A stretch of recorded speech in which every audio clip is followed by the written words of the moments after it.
నమస్తే. ఇన్నాళ్ళు నన్ను సపోర్ట్ చేస్తూ, ఎంకరేజ్ చేస్తూ మీ ప్రేమని నాకు అందిస్తున్న ప్రతి ఒక్కరికి కృతజ్ఞతలు. అలాగే ఈ వీడియో కూడా ఖచ్చితంగా మీకు ఉపయోగపడుతుంది. లైక్, షేర్ అండ్ సబ్స్క్రైబ్ చేసి మీ సపోర్ట్‌ని నాకు అందించండి. అలాగే ఈ వీడియో పట్ల మీకున్న అభిప్రాయాన్ని కామెంట్ సెక్షన్‌లో కామెంట్ చేసి తెలియజేయండి. ఇప్పుడు వీడియోని చూద్దాం. నమస్తే. Welcome to our channel. నేను పద్మిని. ప్రస్తుతంతో పాటు ప్రముఖ ఆధ్యాత్మికవేత్త, జ్యోతిష పండితులు, అమ్మవారి సేవకులు, దత్త గణపతి ఉపాసకులు మురళీధర్ శర్మ గారు మనతో పాటు ఉన్నారు. మాట్లాడదాం. మురళి గారు నమస్తే. మహాదేవ శ్రీమాత్రే నమః. మొక్కులు మొక్కున్నారు. రకరకాల ఇబ్బందికరమైన పరిస్థితుల్లోనే కదా మొక్కులు మొక్కుకుంటాం. లేదంటే దీనికి కోరిక సంబంధించింది నేను చెప్తాను మీకు ఒక మంచి మాట. మీరు చెప్పండి. తప్పకుండా తప్పకుండా. అయితే మొక్కులు మొక్కుకున్నామండి. కానీ కాలక్రమేణా మొక్కులు మర్చిపోయాం. ఏం మొక్కుకున్నాం కూడా మర్చిపోయాం అనే వాళ్ళు ఉంటారు. కొన్ని కొన్ని ఇళ్లలో మనం చూస్తుంటే ముడుపులు కడతారు. కానీ అవి చెల్లించలేని పరిస్థితుల్లో ఉంటారు. ఏమండి ముడుపు చెల్లించలేకపోతున్నామండి, కొన్నేళ్లుగా ఉండిపోయింది, లేకపోతే ఇన్ని రోజులుగా ఉండిపోయింది, మాకు భయం వేస్తోంది, అలా అని పరిస్థితి కలిసి రావట్లేదు, ఏం చేయాలో తెలియట్లేదు అనే వాళ్ళ పరిస్థితి ఏంటండి? ఏంటి ప్రత్యామ్నాయం? తప్పకుండా అమ్మా. ఇప్పుడు మీరు అన్నటువంటి విషయం మీద మా కూతురికి ఉదాహరణకు వివాహం జరుగుతలేదు. ఏడుకొండలవాడ వెంకటరమణ, నేను మీ కొండకస్తా, నేను నోస్తా, సత్యనారాయణ స్వామి నా బిడ్డకు వివాహం అయ్యేటట్టుగా చూడు, మంచి సంబంధం రావాలి, మంచి జాబ్ ఉండాలి, వస్తే ఈశ్వరునికి వేములవాడ వస్తా, లేకుంటే ఇటు పోతా.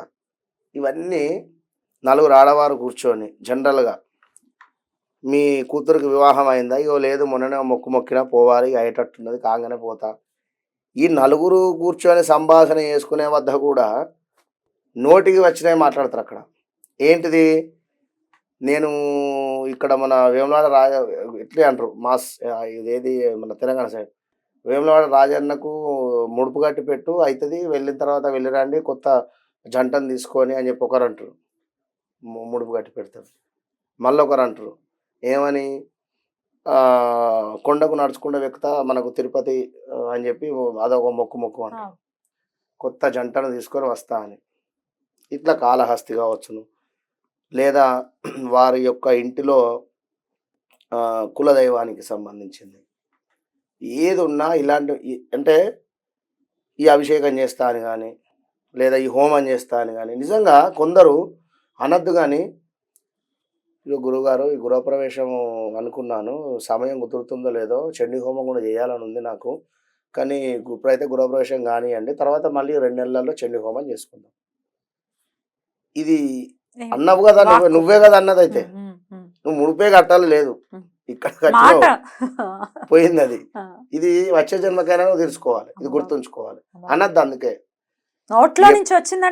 ఎప్పుడు నేను అదే ఎప్పుడు కూడా మీరు ఇక వీరి పేరు ఎందుకు అనడం కానీ, రాజకీయ నాయకుల లాగా మీరు అవి పథకాలు వద్దు.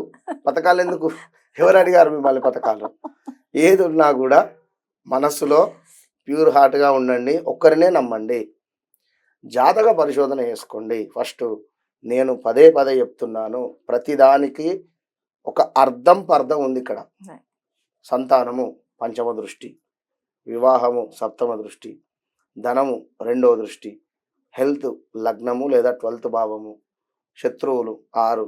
ఇవన్నీ నేను చెప్తున్నా కదా, ఏమాత్రం రాంగ్ అయినా నేను ఒప్పుకుంటా అని చెప్తున్నా కదా 100%. అంటే ఏది, మీరు ఏ పరిస్థితిలో ఉన్నారు, ఈ టైం నుంచి ఈ టైం దాకా మీకు ఇట్లా శత్రుపీడ లేదా హాస్పిటల్ అయితే డబ్బు ఖర్చు అయినవి, ప్రజెంట్గా ఇప్పుడు జాబ్ కోసం సర్చ్లో ఉన్నారు, మీకు ఈ నెలలో జాబ్ వస్తుంది, ఓకే రైట్. దీనికి ఎందుకు మొక్కులు? మొక్కుకోండి, మీరు మొక్కోవద్దని అంటలేను, కాశీకి వస్తాను మీరు 100 సార్లు అనుకోండి, తప్పులేదు, వెళ్ళకపోయినా తప్పులేదు. 100కు 200% కూడా నేను చెప్తున్నా. ఇక్కడ నేను ఇప్పుడు ఇక్కడ నుండి నేరుగా కాశీకే పోతా, తప్పులేదు. 2 సార్లు అనుకోండి, అది కాశీ, దానికి ఆ పవర్ ఉంది. ఇక వేరే క్షేత్రాలకు కానీ వేరే మాత్రం ఏది మొక్కకండి. దయచేసి నోరును అదుపులో పెట్టుకోండి. భగవంతుని విషయంలో మనల్ని మనం తక్కువ చేసుకున్న వాళ్ళ అవుతున్నాం ఇక్కడ వేరే మతాల దృష్ట్యా. ఇప్పుడు అయిపోయింది, మొక్కేసామండి, లేకపోతే ముడుపులు మా కళ్ళ ముందే కనపడుతున్నాయి, మేము తీర్చలేకపోతున్నాం, దానికి తీర్చలేకపోతున్నాము అంటే విఘ్నం కలగకుండా ఉండడానికి ముడుపు కట్టాం మనం. ఏదో మంచి కార్యం కావాలి, ముడుపు చెల్లించడానికి విఘ్నం కలుగుతోంది. డబ్బులు లేవా, లేదా హెల్త్ బాగాలేదా, ఏమిటి, దానికి సంబంధించింది ఒకసారి ఇంట్లో 4-5 కూర్చొని మాట్లాడండి. మీ కొడుకులా, లేదా మీ అల్లుడా, లేదా మీ భర్తనా, లేదా ఇంకెవరైనా ఉన్నారా, వారిని దానికి అధిపతిని చేయండి. మీరు ముడుపును పలానా వద్ద అప్పచెప్పండి. సరే అవ్వట్లేదు. సరే అదే చెప్తున్నా, ఏది అయితలేదు. మీకు దగ్గరలో పారే నీరు ఏది ఉంది అంతే, ఇక వేరేది ఆప్షన్ లేదు. 100% కూడా గంగ కావచ్చును, గోదావరి కావచ్చును, మరొకటి ఏదైనా కూడా వెళ్ళండి, దండం పెట్టుకోండి, ఆ నీటిలో విడిచిపెట్టండి. అమ్మ బాబు ఎంత సెంటిమెంటల్ గా ఫీల్ అవుతారో తెలుసా? నేను అనేది ఇప్పుడు ఏమిటి ఇక్కడ, దేవుడికి నేను అనేది క్లియర్ గా అర్థం చేసుకోండి. ఇప్పుడు ముడుపు అంటే తిరుపతికి సంబంధించిన ముడుపు ఉందమ్మా. ఇప్పుడు తిరుపతి వెళ్ళాలి, అది అక్కడ స్వామి వారికి వేయాలి అంటే ఇక్కడ డబ్బులు ఉన్నవి, అందులో ఏదో 500, 1000 రూపాయలు లేదా 1500 ఉన్నవి, ఇవి స్వామికి చెందాలి. ఎవరైనా వెళుతూ ఉన్నారు తిరుపతికి, పంపించేసేయండి. మీరు మీరే వెళ్ళాలని లేదు, పంపించేసేయండి. లేదు వారికి ఇంకొక 500, 1000 రూపాయలు ఛార్జీలకు ఇవ్వండి. లేదా వారికి ఏమైనా, వారు ఒకవేళ అట్లా తీసుకుంటారో లేదో తెలియదు, ఎందుకంటే దైవత కార్యక్రమం మీద పోతున్నాను కనుక మా డబ్బులతో మేము పోతాము, మీరెందుకు మాకు ఇవ్వడం అని చెప్పి కూడా అనుకుంటారు. మంచి స్వభావం ఉన్నవారైతే తీసుకుంటారు, చెప్పలేము. లేదా అక్కడ ఎవరికైనా పంచి పెట్టండి అని చెప్పండి ఆ డబ్బులను. ఓకేనా? ఇది తిరుపతికి సంబంధించింది.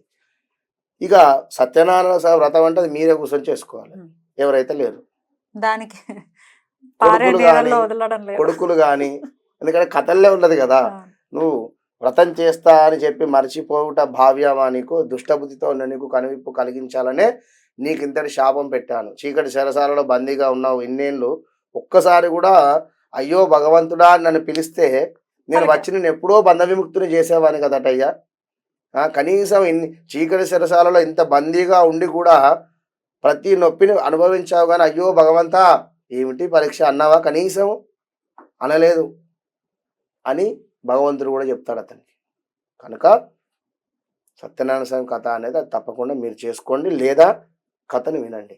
ఎక్కడైనా జరుగుతూ ఉంటే వెళ్ళి కూర్చొని కథను వినండి, ఫలితం వస్తుంది. కొబ్బరికాయ కొట్టండి, 100% వస్తుంది. విన్నరా? ఇంకా దయచేసి మన పథకాలు అయితే వద్దు, స్వామితో లావాదేవీలు వద్దు, పథకాలు ఇవ్వనా తన అడగడు, అంతే.